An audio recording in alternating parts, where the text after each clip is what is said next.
Yep. Whipped right through 2 hours of television today, killing it. Parler Chief Policy Officer Amy Peikoff just joined us. Hopefully we can get on Parler soon.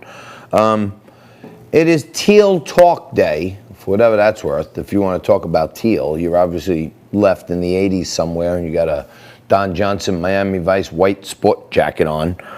If you're talking about teal. It's Snack Stick Day, whatever a snack stick is. I'm thinking Twix is like a stick. If you break off one Kit Kat stick, so have a snack stick today. And then it's also Great American Pot Pie Day, and I love myself some little chicken pot pie, a little shepherd's pie, but it's pot pie day, so get a pot pie.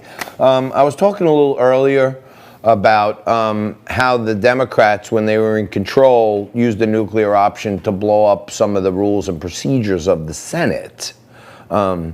I was talking to my good friend, the esteemed former Congressman Vito Fossella today, and he was explaining to me how the two houses work and how, you know, the deliberative house being the Senate was a little more there to kind of keep things calm, and they have longer terms.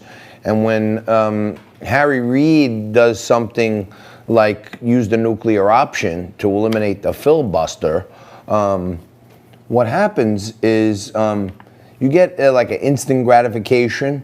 Democrats, they ate it, you know what I mean? But instead of pot pie, you had a 7-Eleven bowl of chili right there. And the Democrats are now having what happens after a bad bowl of chili. The agita, the indigestion is all starting to come up now because what they shoved down our throats and they ate themselves is now regurgitating on them because they have no control. And one of the leading voices, Senate Minority Leader, Chucky Cheese Schumer, taking some ribbon out on the town. Check this out. And need Americans to stop lying to the people. Jesus saves! Jesus saves! Stop lying to the people.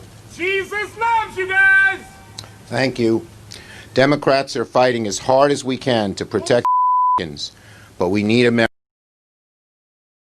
So he's over there trying to do one of his canned speeches, and I mean, my partner Frankie Morano can recite some of Charles Schumer's speeches verbatim, because he just gives these canned speeches at all different events and doesn't think anybody realizes he's saying the same thing he said 2 hours ago upstate. He's saying downstate at the Little League opening or the installation of a new council member or something. And it's good for him because he loves himself some press conference. And down in Washington, as you can see, he was getting heckled pretty vociferously there. One guy yelling and screaming, "Jesus saves, Jesus loves you," breaking up his rhythm.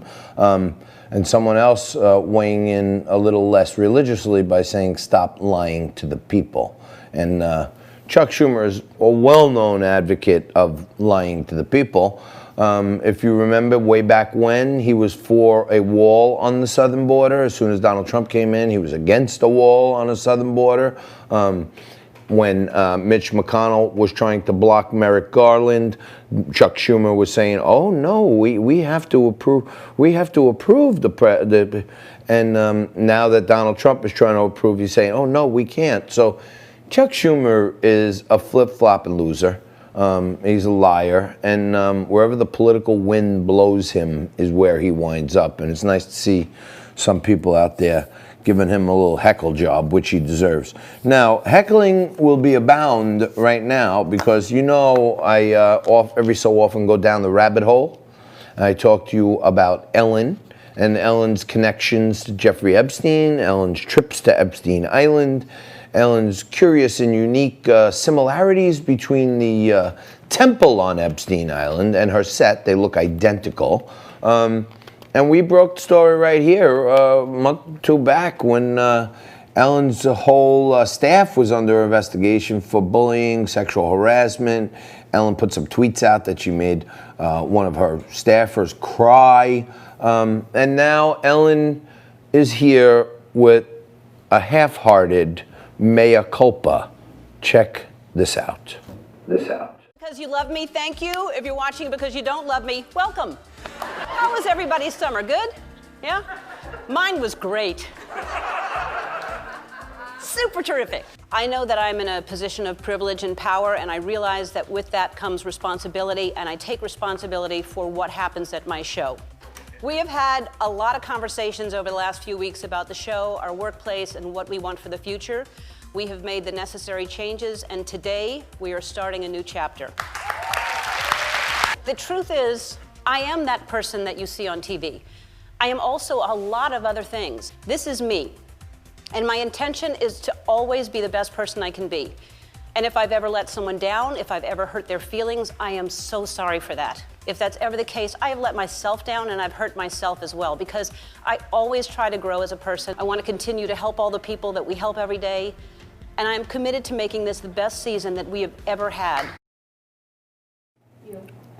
I like the way she said, I am a lot of things. A lot of things that she doesn't talk about, that's for sure. But my producer, the wonderful and exciting and extremely talented Jess, would like to weigh in because she went to an Ellen taping. And, oh, I thought you went to an Ellen taping. You brought the picture of the seat at time. But, all right, you wanted to weigh in on this Ellen stuff, Jess. What are you thinking? Well, Ellen certainly is a lot of things, because I know for a fact she's not kind. She once tweeted that she made her intern cry and she was laughing about it. And people are not taking this half-hearted apology seriously. There's a lot of backlash on Twitter, on Instagram. People are commenting on the video.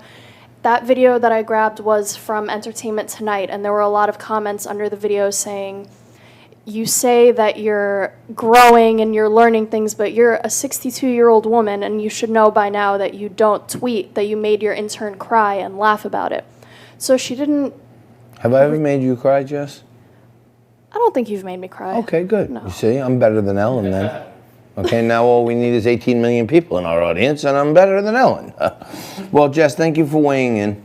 Thank you for stepping up your game to show a little energy to the audience, because many in the audience were saying that your contributions are great, but your delivery is a little, underwhelming, and you just did great, just so you know. Thank you. Yeah. Thank you.